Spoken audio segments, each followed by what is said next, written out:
Hi, today is March 25th, 2013. You're listening to episode 6 of the Virtualized Geek Tech Talks.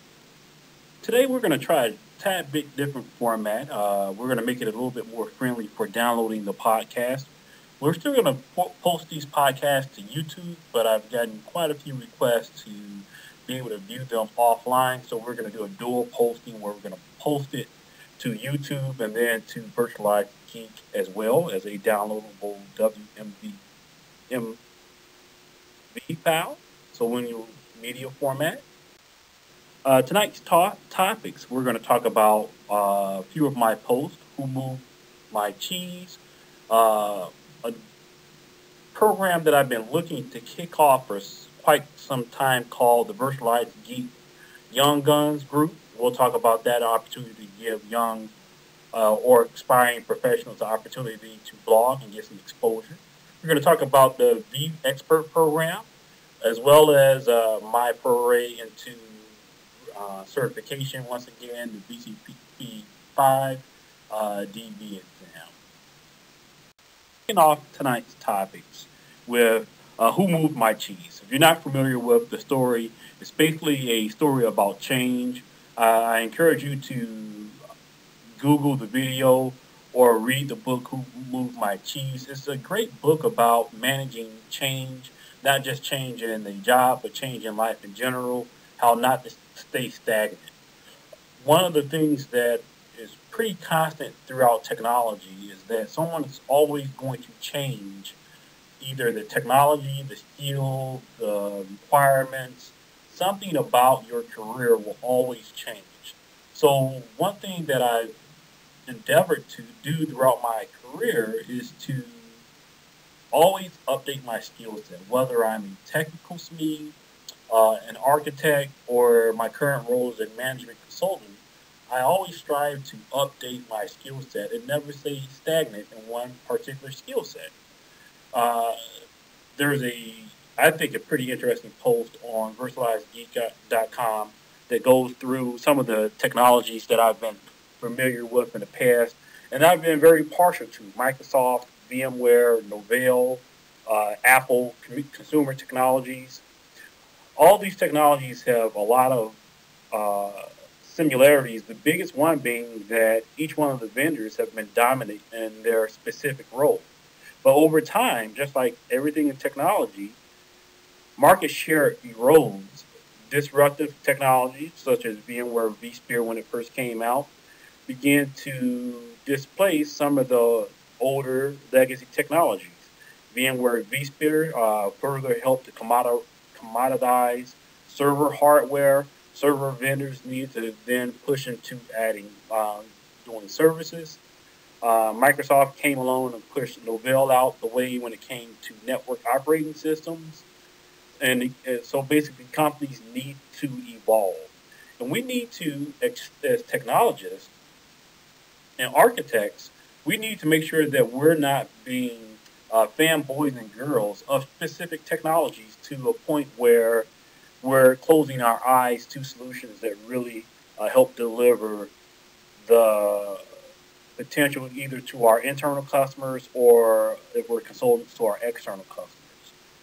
A great thing to consider if you're at a partner of a major vendor and you're kind of paid to push the partner's platform, it's a good idea to really look at if you want to align your career, your long-term career goals with the short-term needs of the partner and the technology that your partner is supporting, and whether or not that technology will be around long enough to bridge you to that next technology. So, that's kind of the third bullet of this slide. What technologies are on the verge of mass adoption? So when you're looking at things that you want to learn, one of the things that I kind of have uh, in my back pocket of education from a technology perspective is SDN, software defined networking. Don't know if it's going to quite take off in the data center eventually. Last week we talked about how Cisco is resistant to software defined networking, uh, and they may very well derail that movement. but we need to always look ahead and kind of look beyond the curve as technologies. The next one is the young guns. A while back ago, I put out a call for, similar to a call for papers. I'm looking for young technologists, maybe not necessarily young in age, but most definitely young in the industry, that's looking to both expose themselves as potential bloggers, but more importantly, expose themselves as tech workers. I've personally found that virtualizedgeek.com is a great way for me to get my name out there, uh, doing those every few years when I'm looking for a job. It helps to be known as a blogger and for people to see your progression as a technologist over the years.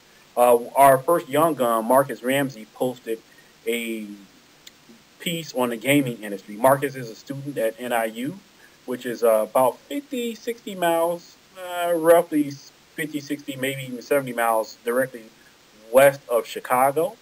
Uh, he's aspiring to enter the gaming industry, and he wrote a pretty interesting post on where he sees the gaming industry today and how it's expanding.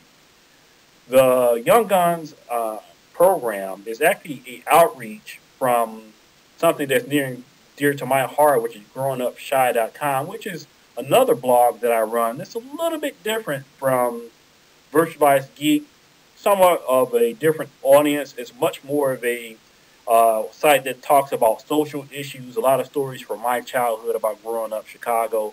So Young Guns is an outpouring of the effort behind growingupshy.com. I encourage you guys to take a look at it. Third thing is vExpert. I've seen a bunch of people with the vExpert tag. They're bloggers, not just bloggers, but commenters on in the VMware community, on resumes, and I've often wondered, without looking into the certification or the designation, rather, what's a vExpert versus a VCP versus a VCAP versus VCDX. And vExpert is basically a marketing program that VMware runs. It's a great, turns out as I looked into it is a great program that's not full of like VMware fanboys, but really a community of bloggers, um, VMware evangelists or virtualization evangelists that really care about the direction of VMware and virtualization in general. If you guys have read the blog for an extended period of time, you know I am partial to VMware technologies, although I'm big on Citrix, Microsoft when appropriate. OpenStack is making some really great moves and uh, orchestrating, or I'm sorry, and operating a cloud infrastructure. But VMware by far is still, I think, the thought leader when it comes to virtualization technologies.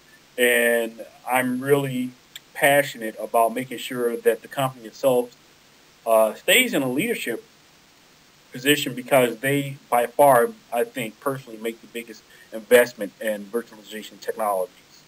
The application deadline I thought was a pretty interesting date that John Mark Troyer of VMware Communities, who runs the vExpert program, selected is actually tax day. I don't know if that was on purpose. He wanted people to have a mad rush to not only get in their taxes, but get in their vExpert application. I went ahead and applied for vExpert. I would encourage you guys, take a look at the program. It has a lot of benefits for virtualization evangelists as well as VMware enthusiasts as well. Then the last topic is the VCP. Uh, Again, I think I've said this many times before, but in general, it's been a few years since I've been a hands-on keyboard geek in the sense that uh, you'd put me in a data center and tell me to build a vSphere environment or troubleshoot a complex issue. I've much more moved into the architect strategic role where I design solutions from a high level, from an organizational level versus a purely technical level. So a lot more majestic technology is involved in my job. So I don't get to play around with the nitty gritty of the technologies as much as I would like to. I don't know as much as I thought I would like to have known anymore.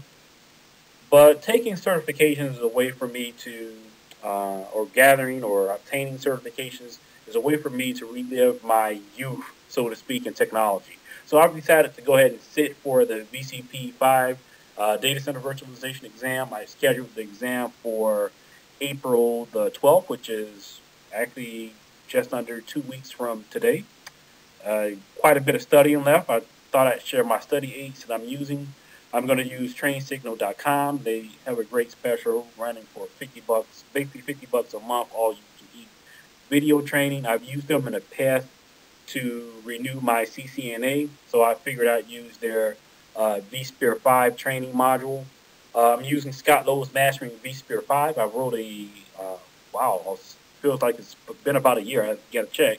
I wrote a review on that book about a year ago. If you guys followed Scott Lowe at all, his blog, amazing material, very helpful. Uh, Most of the reviews that I've read about taking the VCP have referenced his book, so I highly recommend it. And then the last resource is my home lab. I did a post a couple of weeks ago on the virtual versus physical lab. I've chosen to go with a fully virtual lab running on the VMware Workstation 9. And then I basically remote, while I'm on the road, I remote into that lab. And, with a workstation with 32 gig of RAM, there's not much in the VCP, at least in the VCP roadmap that I can't do. And of course, I'm using VMware's VCP blueprint, which you really need to follow to limit the scope of what you study to just what's going to be on the exam. So I hope to update you guys in a couple of weeks with hopefully saying that I passed the exam, or I'll be spending $250 more to take it one more time. I'll take it until I pass it. Wish me luck. If you guys want to learn more about virtualization, cloud computing, or enterprise tech in general, I encourage you to visit my site, www.virtualizedgeek.com. Thanks, and talk to you guys next week.